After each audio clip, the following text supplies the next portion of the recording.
Okay, we are ready to get started. We've got senior linebacker Will Honas here. If someone wants to jump in the chat, if they're ready for a question, go ahead, or I can just.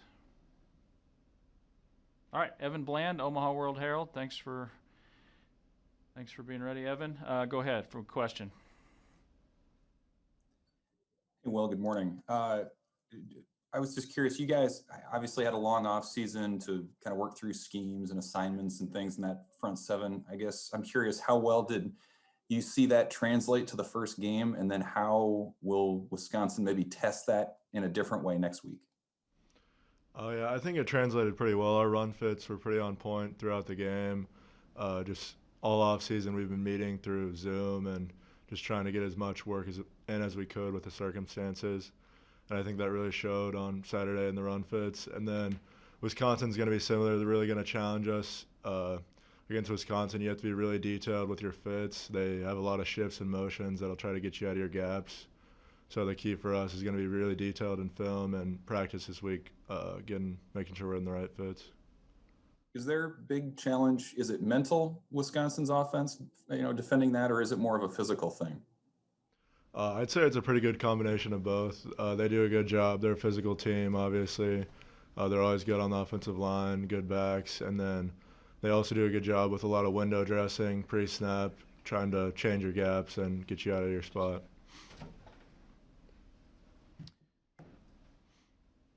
Next one for Will, Brian Christopherson, 24/7 Sports.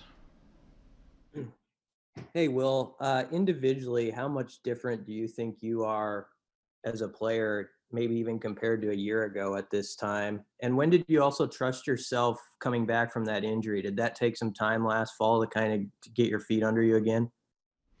Oh, yeah, I feel really good right now. I think coming off an ACL surgery, you have that problem of patella tendonitis, just where they take the graft to make the reconstructed ACL. So I think last year, just struggling a little bit, recovering because my knee would be sore. So this year, I feel really good, and I think it'll show on the field. Thank you. Chris Bazinet, Lincoln Journal-Star. Baz, welcome to the football Zooms. Yeah, parachuting in today. Hey, Will. Just wanted to ask, how did you guys kind of create energy up in Columbus with the empty stadium and everything? How'd you guys kind of get yourselves ready to go and keep that energy throughout the game? I think everybody was just really excited to be back on the football field. It's been a long time, and we've been antsy since we got canceled and since it got put back on. So I think there was no problem with the energy.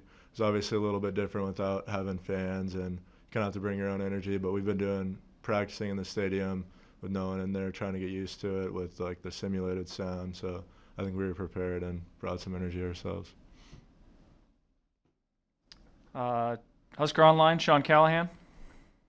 Hey, Will, I'm just curious, after you guys had a chance to watch the tape, where do you think you guys took the biggest steps as a unit when you kind of looked at maybe where you were a year ago as a team on defense to where you're at right now? I'd say we were probably more physical throughout the game, especially against the run. I mean, most of their run game was either like quarterback scrambling or just a few leaky plays here and there.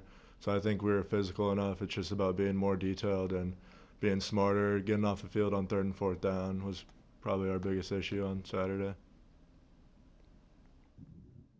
Mitch Sherman, The Athletic. Go ahead, Mitch. Hey, Will.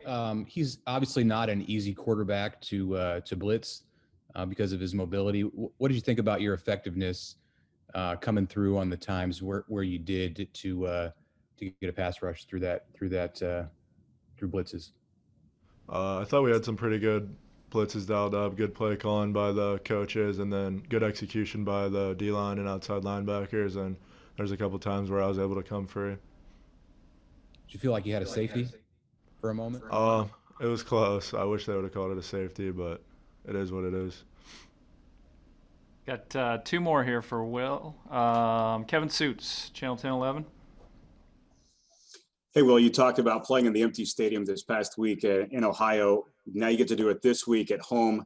What do you expect that experience to be like? Going through your regular home procedures, but then once you get to the stadium, nobody's going to be there. It'll definitely be a little bit different.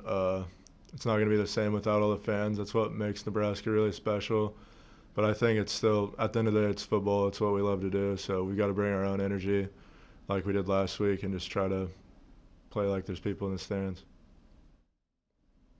And last one for Will, Omaha World Herald, Sam McEwen. Hey, Will, thanks for doing this, man. Hey, so I know that you still have the same inside linebackers coach in Barrett Ruud, but you guys have added back Mike Dawson as an outside linebackers coach.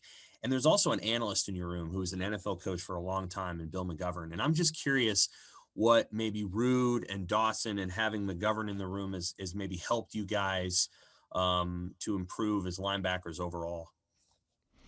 Yeah, I think Coach Dawson and Coach McGovern have definitely helped us take a next step. They've got a lot of experience both in the NFL and college football, and having those guys around, it's a little bit more detailed and they're on us a little bit harder, just trying to get us in our fits and doing the right things in pass coverage.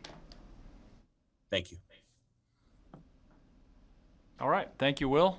We will be back with another player in a few minutes. Most guys were lifting here, so might be a couple minutes, but we'll have someone soon.